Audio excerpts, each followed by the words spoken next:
Hey there, so if you're a Google Workspace admin and you're managing iPhones and iPads for your organization, there is one critical task every year that you absolutely cannot afford to miss.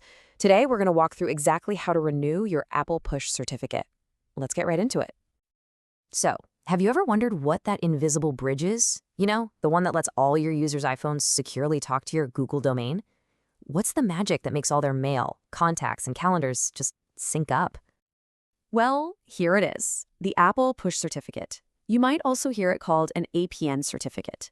The best way to think of it is like a super secure digital handshake. It's the special certificate that creates a trusted, encrypted link between Apple's world and your Google Workspace.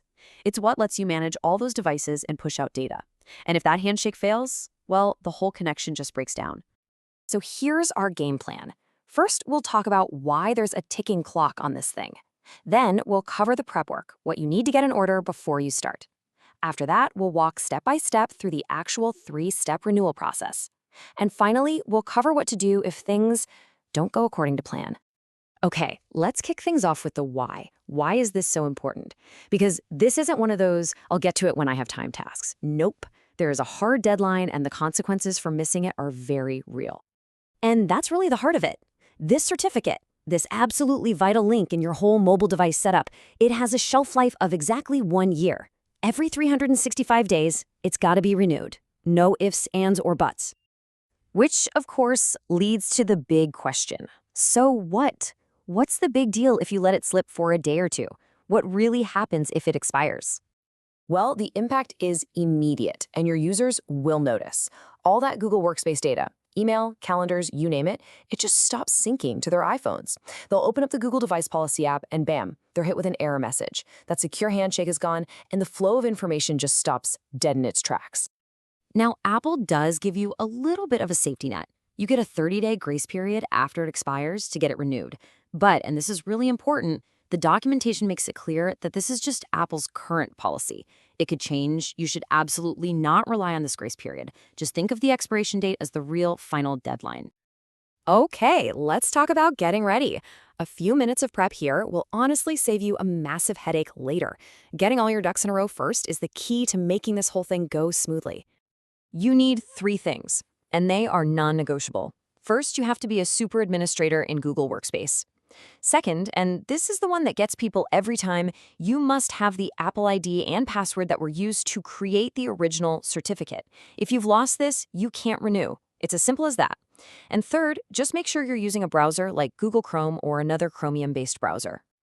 And here is probably the most important piece of advice for the process itself, straight from Google's own guide. Once you start, whatever you do, do not reload or close your browser windows. You're going to be jumping between the Google Admin Console and the Apple portal, and you need to keep both of those tabs open and untouched until you are all the way done. All right, preparation's done. You're ready to go. Let's get into the main event, the renewal itself. Don't worry, I'm going to break this down into 3 super simple, manageable steps. Step 1 happens completely inside your Google Admin Console. So sign in as a super admin, and then you're going to navigate to your iOS settings under Mobile and Endpoints. You'll see Apple Certificates. Click on that, and then hit the big Renew Certificate button. From there, you'll click Get CSR. That stands for Certificate Signing Request. Think of it like you're filling out a secure application to send to Apple. Click it, save that file, and that's it. Step 1 is done. All right, step 2. Time to head over to Apple's Turf. Your Google admin page will actually give you a link to the Apple Push Certificates portal, which is super helpful. Sign in with that all-important Apple ID. Now, here's a pro tip for you. If you happen to manage more than one certificate, you've got to find the right one. Just match up the expiration date and the UID, that's the unique identifier, with what you see in your Google Admin Console. Once you've got the right one, click Renew, upload that CSR file you just saved, and then download the new, freshly signed certificate from Apple. It's going to be a file ending in .pem. That's your new key to the kingdom. And for the final step, we just circle back to that Google Admin Console tab that you so carefully left open, right? Click Upload Certificate, find that new .pem file you just got from Apple, and hit Save and Continue. The system does its thing, verifies it, and boom, you are done. You are set for another year. Success. But what if you run into a problem? What if you miss the deadline? Or worse, you just can't find that critical Apple ID password? Let's talk about the worst-case scenario. So there are basically two scenarios where you're just stuck.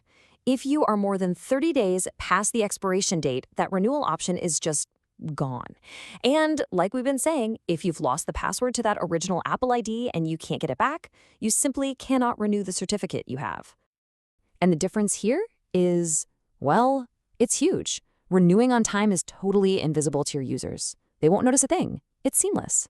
But if you have to create a brand new certificate, every single person with an iOS device has to manually go into the Device Policy app, unregister themselves, and then re-register just to get their work data syncing again. It's the difference between a simple, proactive task and a massive, disruptive, reactive project. So really, if there is one thing you take away from all of this, let it be this. Being proactive and renewing this thing on time prevents a whole world of pain and disruption for your users. It might be the highest impact 5 minutes you spend all year as a mobile admin. And that's a wrap. So I'll just leave you with this one simple question. Do you know when your certificate expires? And is that date in your calendar with like a whole bunch of reminders set up? If not, right now is the perfect time to go check. Thanks for tuning in.